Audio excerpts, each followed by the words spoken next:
আসসালামু আলাইকুম। হিন্দু ভাই ও বোনেদেরকে জানাই নমস্কার। অন্যান্য ধর্মের জাতি ভাই ও বোনেদেরকে জানাই আদব। আমি তান্ত্রিক বড়ুয়া।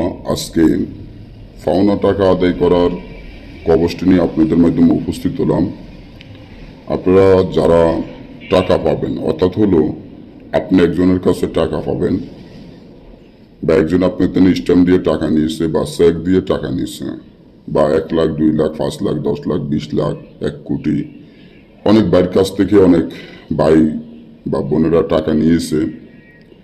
এখন ক্ষমতার জোরে টাকা দিতে চায় না, বা আপনি মামলা করেও টাকাটা আদায় করতে পারতেছেন না।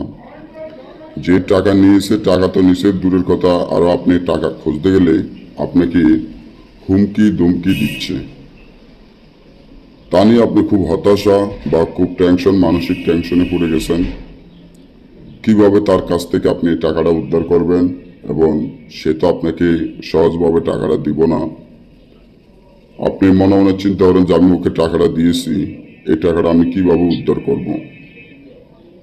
কারণ টাকা চাইতে গেলে আপনাকে হুমকি দেয়, টাকা দিতে চাইতে গেলে আপনার সাথে খারাপ আচরণ ব্যবহার করে।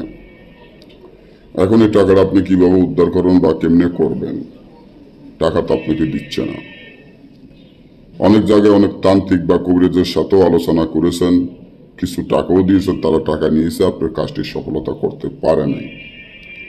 আজকে আমি যে নকশাটি দিয়ে দিলাম, এটা আমাদের মগ বসা মগ নকশা। এই নকশাটির মাধ্যমে আপনি যার কাছে টাকা পাবেন সে আপনার টাকা দিতে বাধ্য হবে।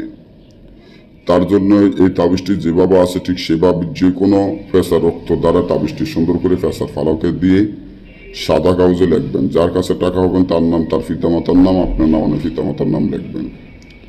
লেখার পরে তাবিজটি যেভাবে হোক কালো কুকুরকে খাওয়াইয়া দিবেন। যেভাবে হোক কালো কুকুরকে খাওয়ানোর সাথে সাথে দেখবেন যার কাছে টাকা পাবে সে যেখানে থাকুক আপনার টাকা দিতে বাধ্য হবে, আপনার কাছে ক্ষমা চাইব। না পারলে বা আমাদের থেকে কাজ করলে যোগাযোগ করবেন। ভালো থাকবেন।